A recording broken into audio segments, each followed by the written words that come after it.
On revient maintenant aux violences à Air France qui sidèrent la classe politique. François Hollande et Manuel Valls dénoncent des agissements inadmissibles et demandent des sanctions. Nous sommes en direct avec Jean-Luc Mélenchon. Bonjour, merci d'être avec nous sur BFM TV. Est-ce que vous condamnez aussi les violences de ces employés Air France qui ont lynché plusieurs responsables ?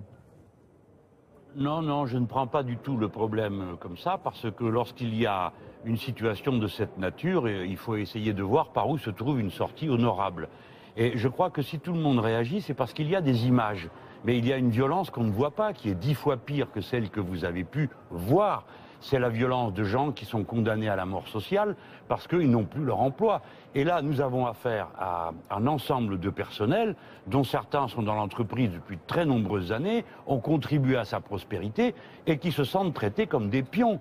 Nous sommes là typiquement dans cet espace social qui unit aussi bien le balayeur de l'entreprise que le pilote, qui se retrouvent ensemble avec un esprit d'entreprise et qui ne comprennent pas pourquoi on les traite comme des pions.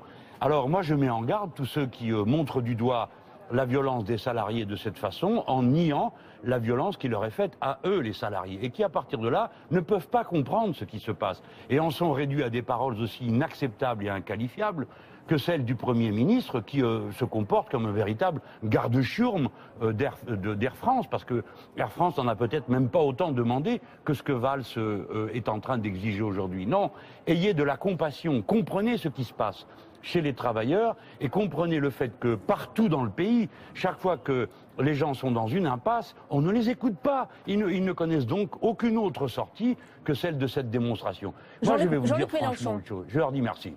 Jean-Luc Mélenchon, oui, je vous écoute. On peut comprendre la détresse de ces salariés, mais peut-elle tout permettre? Peut-elle justifier ces violences? On a quand même vu des cadres d'Air France se faire molester, la chemise en lambeaux, face contre terre, et puis bien aussi... sûr, quelle horreur. Bien sûr. C'est de la violence physique. Mais écoutez, ça suffit. Arrêtez votre prêchi-prêcha, ça dure toute la journée. Partout, il y a des photos et vous voudriez qu'on plaigne quelqu'un qui vient annoncer à 2900 personnes, on en est à 9000 licenciements. Est-ce que vous comprenez que c'est une violence? Vous avez fait la même chose au Conti, quand il y avait eu un petit incident où des ordinateurs avaient été jetés par terre. On avait montré du doigt Xavier Mathieu. On a traité de tous les noms les employés de Conti. Or, le licenciement n'était pas justifié. Or, c'est l'entreprise qui a été condamnée. Vous êtes d'une incroyable, je dis vous, d'une manière générale, tous les bien-pensants, vous êtes là à montrer du doigt des salariés en colère. Mais savez-vous que vous n'avez même pas le privilège de la nouveauté? J'ai cité un texte de Jean Jaurès de 1906, ça dure depuis un siècle. Quand un salarié élève la voix, alors là c'est terrible. Mais un patron n'a pas besoin d'élever la voix. Il raye d'un trait de plume, tranquillement, avec d'autres gens, au calme, la vie des autres. Il condamne à la mort sociale. Est-ce que vous savez combien il y a de suicides parmi les chômeurs? Est-ce que vous savez combien il y a de divorces? Combien il y a de gens qui sont obligés après de vendre ce qu'ils ont après une situation? Non, vous justement, Jean-Luc Mélenchon, il ne faut pas multiplier. Mais si les gens venaient se pendre dans vos bureaux, peut-être que vous le verriez. Jean-Luc Mélenchon, si vous ne condamnez pas de telles violences, elles pourraient se multiplier et reprendre encore et être multipliées par 2, par 3, par 4 dans d'autres conflits sociaux. C'est ça qui est grave. Ah non, pas du tout, c'est pas grave. Ça vous oblige, vous, déjà, les médias, à vous préoccuper de la question sociale, alors que le reste du temps, vous nous bassinez avec les histoires de musulmans, de terroristes, d'immigrés, du matin au soir. Eh bien, la question sociale revient sur la scène. Alors, excusez-moi de vous dire, elle n'a pas pris des gants blancs, elle n'est pas venue vous voir comme si c'était un bal ou le bal des petits lits blancs et vous n'êtes pas la chaisière. La vie est violente pour des millions de gens et vous passez votre temps à parler d'autre chose que ce qui les concerne. Donc, que voulez-vous qu'ils fassent? Vous croyez que les gens qui sont là sont des animaux, vont se laisser comme ça, mener à l'abattoir avec le sourire aux lèvres, signer des conventions dans lesquelles on leur prend tout et qu'il ne va rien se passer? Et vous seriez là à dire « Ah là là, il y a un risque que ça se multiplie ». Mais est-ce que vous vous êtes posé la même question lorsque vous nous montrez du matin au soir des problèmes qui, paraît-il, seraient les problèmes les plus importants avec les immigrés? Non, les vraies questions importantes de ce pays, c'est la question sociale. Je dis merci aux salariés d'Air France qui ont permis qu'on reparle de la question sociale dans notre pays. Et vous verrez. Oui. Jean-Luc Mélenchon, ces débordements, est-ce que ce n'est pas l'illustration, quelque part, de l'échec du dialogue social à la française et aussi d'une certaine incurie du gouvernement, de l'État actionnaire, qui n'a peut-être pas tout fait pour que les négociations se déroulent le mieux possible?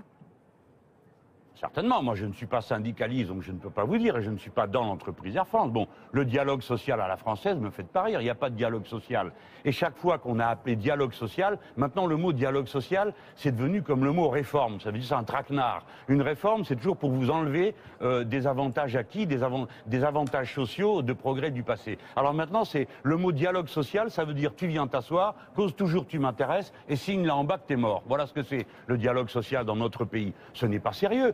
Êtes-vous capable donc de vous êtes d'accord avec la chienlit de Nicolas Sarkozy? Nicolas Sarkozy parle de chienlit aujourd'hui, vous êtes d'accord avec lui? C'est ce qu'il y aurait en France? Non, non. Et qu'est-ce que vous voulez me faire dire? Alors, tantôt que je dois condamner les ouvriers que j'approuve, tantôt que je dois être d'accord avec M. Sarkozy. Il y a aussi la voie de la raison. Ce que je dis est raisonnable. Je pense que si on en est arrivé là, ce n'est pas du côté des salariés qu'il faut chercher la responsabilité, mais du côté de ceux qui donnent des ordres. Vous croyez qu'on ne sait pas qui est le patron d'Air France? Vous croyez qu'on n'a pas entendu ses conférences, son humour cynique contre le travail des enfants et ainsi de suite? Nous savons qui sont tous ces gens. Ce sont des espèces de tics posés sur la société qui ruinent les entreprises, s'en vont avec des retraites chapeau et ensuite vous demandent aux uns et aux autres de venir condamner les excès des travailleurs. Merci, eh ben non, c'est raté. L'État actionnaire aurait pu faire autre chose et Manuel Valls, comme Premier ministre soi-disant socialiste, avait mieux à faire ce matin que d'aller courir aux côtés de la direction d'Air France. Il faut qu'il se rappelle qu'il y a des travailleurs dans ce pays. Eh ben, merci aux travailleurs d'Air France de nous en souvenir. Merci Jean-Luc Mélenchon d'être intervenu en direct sur BFM TV.